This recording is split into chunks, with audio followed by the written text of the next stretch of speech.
બ્રિજમાં આગળ વાત કરીએ તો મહારાષ્ટ્રના બોઈસર તારાપુર MIDC માં ભીષણ આગનો બનાવ સામે આવ્યો છે। યુકે એરોમેટિક એન્ડ કેમિકલ કંપનીમાં આગ લાગવાની ઘટના બની છે।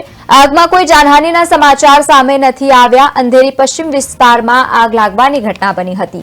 મહારાષ્ટ્રના પાલઘર જિલ્લાના બોઈસર તારાપુર MIDC માં રવિવારે એક કેમિકલ ફેક્ટરીમાં ભીષણ આગનો બનાવ સામે આવ્યો હતો। યુકે એરોમેટિક અને કેમિકલ કંપનીમાં જે રીતે આગ ફાટી નીકળી હતી, ફાયર ફાઇટરની ટીમને ઘટના સ્થળે આવી પહોંચી અને પાણીનો મારો ચલાવીને આગ પર કાબુ મેળવ્યો। મહત્વનું છે કે આગમાં સલવાડ શિવાજીનગર વિસ્તારમાં આડીને આવેલા કેમિકલ યુનિટને પણ લપેટમાં લઈ લીધું હતું।